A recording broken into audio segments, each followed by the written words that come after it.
Today, the portions that we read and will be discussed are from Leviticus, the 12th chapter, verse 1, through the 15th chapter, verse 33. And in the prophets Isaiah, 66th chapter, 1 through 24. And the gospel reading is Mark, the 9th chapter, verses 40 to 50.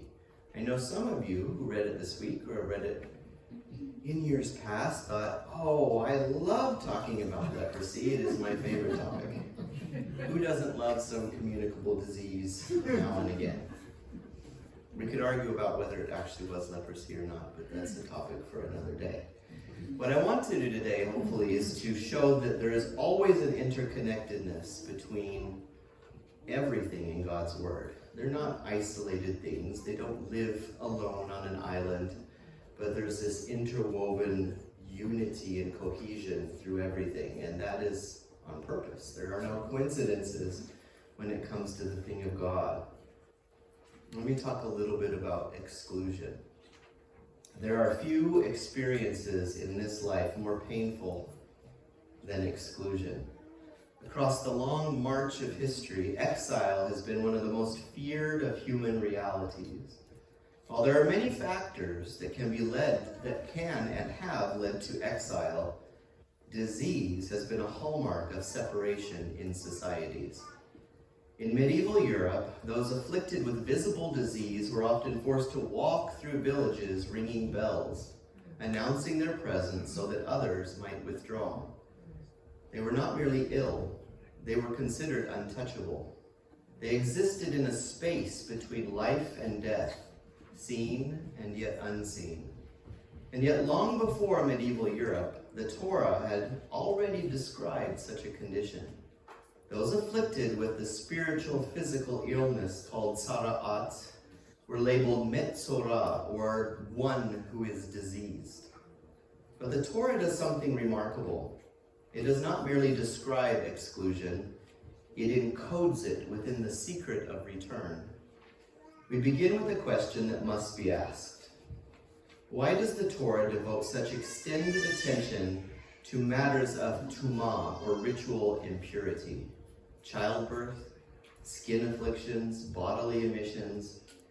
At first glance, these seem to belong to the realm of the physical. But the Torah is not a medical manual. It is a text of profound moral and spiritual meaning. So we listen closely to the words, and when we do, a phrase begins to echo and gain familiar ground. Our first key is embedded in the very language of isolation that the Torah uses. If we turn to Vayikra, to the book of Leviticus, the 13th chapter, 46th verse. Badad yeshe michutz lamachane moshovo. He shall dwell in isolation. His dwelling shall be outside the camp. This is not merely procedural language. It is existential.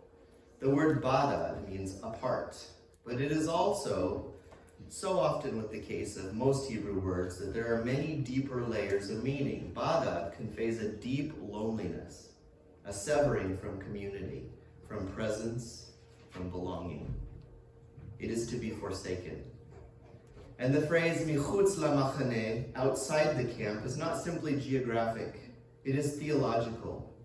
Because the camp that this person, these people with disease, were forced to dwell outside of was the very presence where the Holy One dwelt. To be outside was to be forced distant from him. Now let us listen for some echoes, because the Torah often speaks in patterns. Consider the first exile that we have in human history. V'yashalchenu Adonai Elohim migan Eden. And the Lord God sent him forth from the Garden of Eden. That was Genesis 3:23. Do you hear it? Adam, the first man, is sent forth from the garden. And in our reading this week, the metzora, the one with disease, is sent from the camp. Both are removed from a sacred space. Both experience rupture. Both live now at a distance. The metzora is not merely afflicted with an illness or a disease. In a very deliberate way, The Creator is reenacting the Garden of Eden. But the Torah does not end with exile. It never does. Instead, it asks a deeper question, a question just as relevant today as it was for those who first contemplated its meaning. If one has been sent out, what is the process then whereby one returns? The purification of the Metzorah is among the most elaborate in all of the Torah. This is Leviticus 14:4.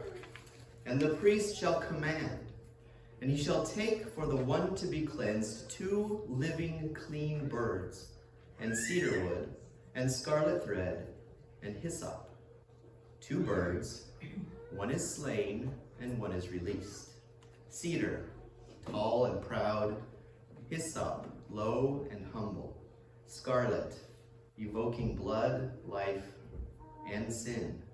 This is not random, it is symbolic language. Now let us make another connection.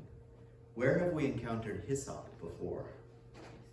At the night of deliverance, Exodus 12:22 says, "And you shall take a bundle of hyssop, and dip it in the blood that is in the basin, and apply it to the lintel and to the 2 doorposts from the blood that is in the basin.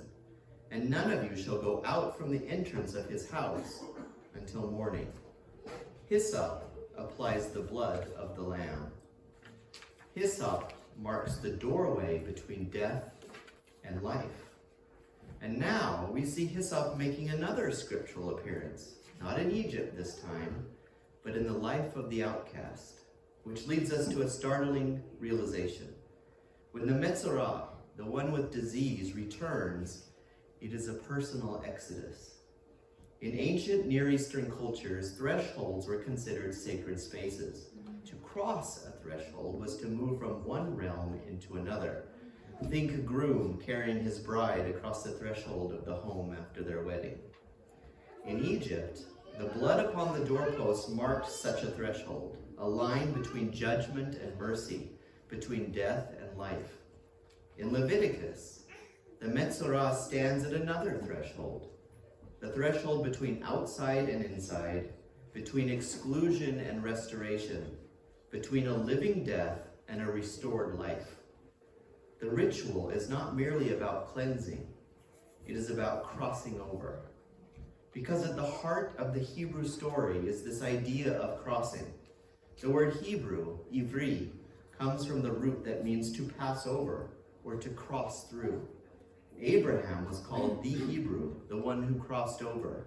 He left one world behind to enter another. And so again and again, the people of God are defined not just by where they are, but by what they cross. They cross rivers, they cross seas, they cross thresholds marked in blood. And here, the one who is diseased must cross as well. Not just from impurity to purity again, but from isolation into community, and from the shadow of death back into a vibrant life. This is what the ritual enacts, a passage, a crossing, a return. So one bird dies and the other is released into an open field. The imagery is unmistakable. One bears death, the other moves forward into life. It is a living parable. Something must be given so that something may be restored. Now we turn to Isaiah. And Isaiah does not whisper, he confronts. This is Isaiah 66, verses 1 and 2. Hashemayim kisi be'el chazeh habit. Heaven is my throne, yet to this one I will look. And to whom is the Holy One referring? El ani ulche ruach. To one who is humble and contrite in spirit. Isaiah reframes the entire sacrificial system. The issue is not merely external impurity. The issue is pinimiyut, the inner life, halev, the heart. So, and listen closely here, in Leviticus, impurity removes you from the camp.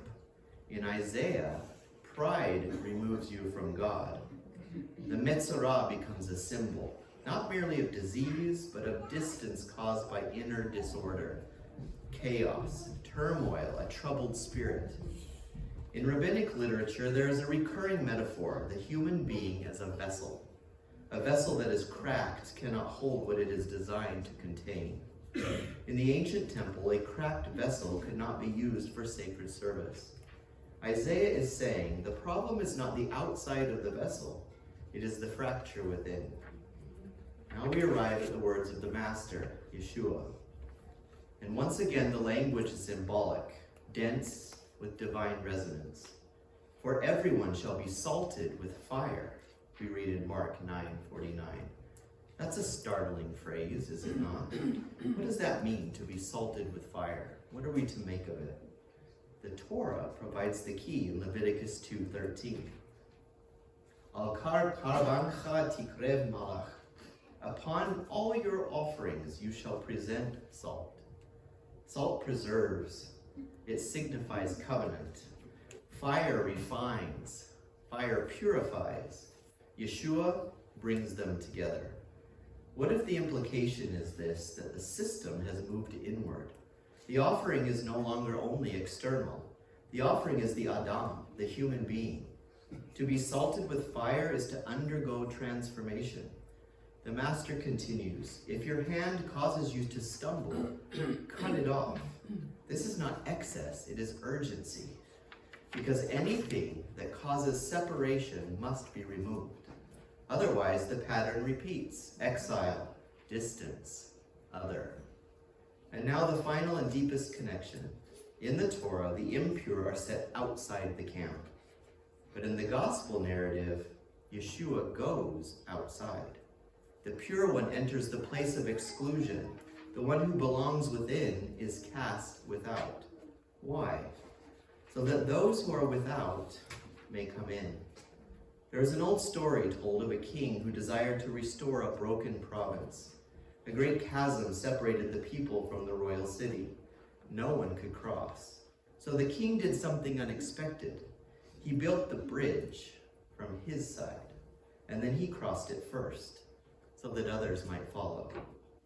Our parsha is not about diseased skin, it is about separation.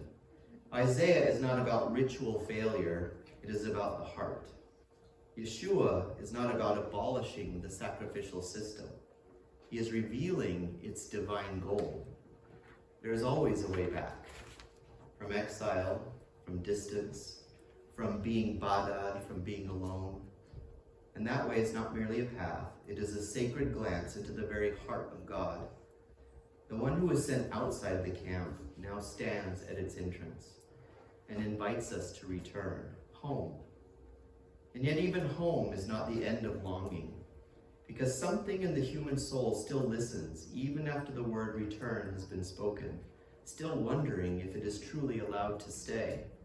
We speak of coming back, we speak of restoration, we speak of crossing over, but the heart remembers what it felt like to be outside, to stand beyond the camp where the wind sounds differently, where night feels longer, where hope itself keeps its distance.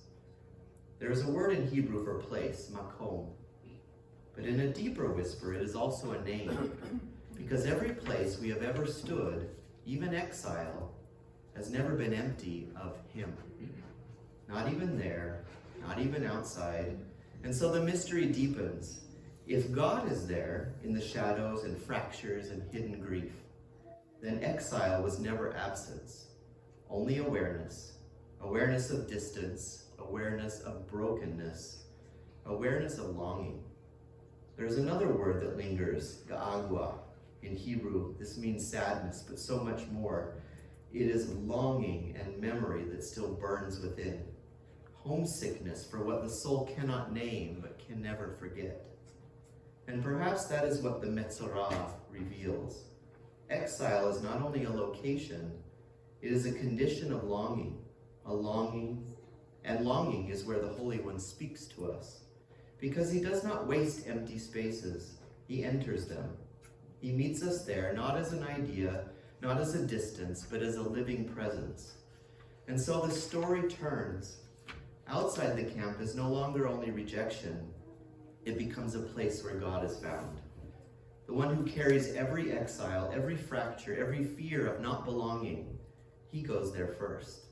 Not as punishment, but as pursuit. And suddenly, Torah is no longer only purity or impurity. It is movement. The movement of the Holy One toward what has been scattered. The movement of mercy toward what has been broken. The movement of love toward what has been hidden. And the Metzorah becomes less a category and more a mirror. Because every human heart knows this place.